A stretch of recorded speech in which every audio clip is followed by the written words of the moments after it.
Standard B. Demonstrate the ability to communicate effectively through clear, well-organized oral presentations. Hello. Public speaking and oral presentations in their various forms are cornerstone practices of democratic governance. Without them being present in our history, it is unlikely that the important advances in liberalism and republicanism we take for granted today would have occurred in the United States and other geographies. Speech is protected by the First Amendment, highlighting the foundational role these practices have on American democracy.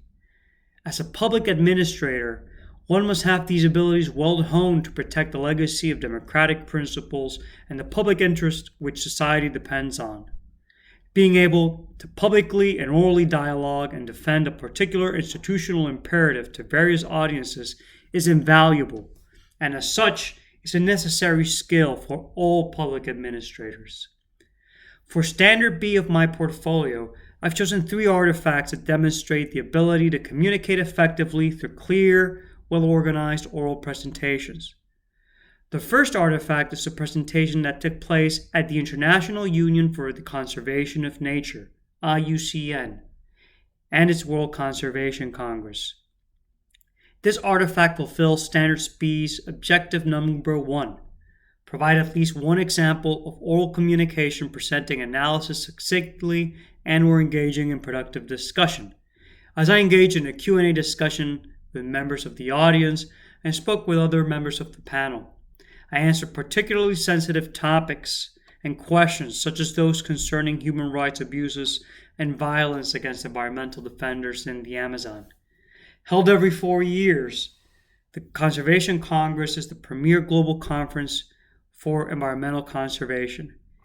In this presentation, I summarized best practices and current developments in protected areas and biocultural conservation in the Guiana Shield. This particular presentation was of note because of the audience composed of government representatives and major philanthropic partners interested in the subject.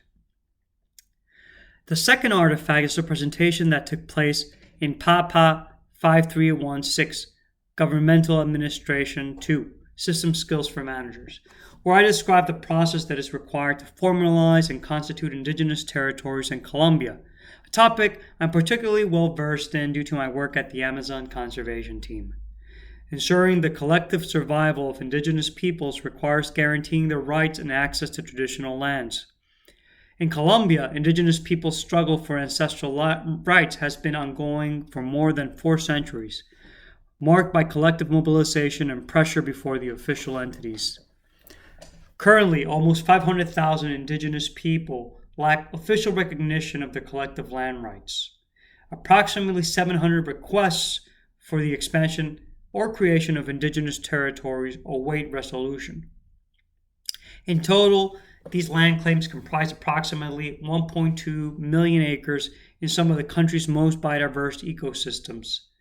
Despite a progressive national legal framework, recognition of indigenous land rights in Colombia remains a complex process.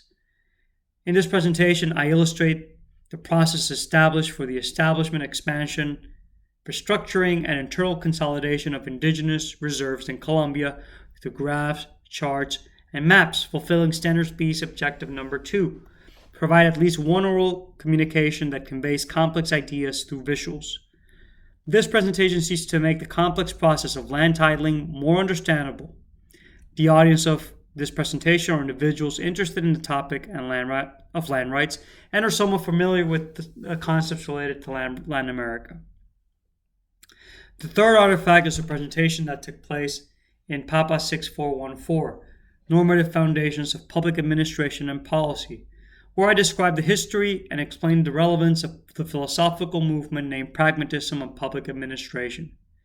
Pragmatism is of particular interest to current-day public administration scholars due to its ideological flexibility and ways it can adapt and identify various lived experience essential for strengthening inclusive governance. Pragmatism establishes a mental framework that can permeate day-to-day practices of public administration for the betterment of the field and democracy at large.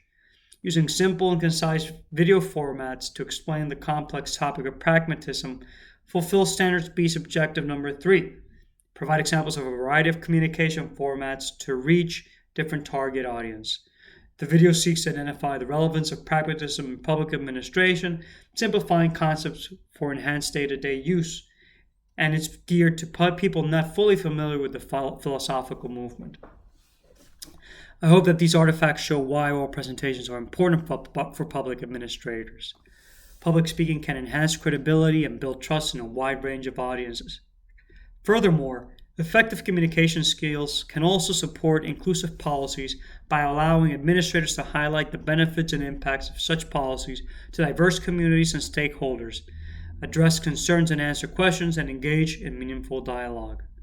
This leads to a more informed and supportive public and helps ensure the success of inclusive policy initiatives.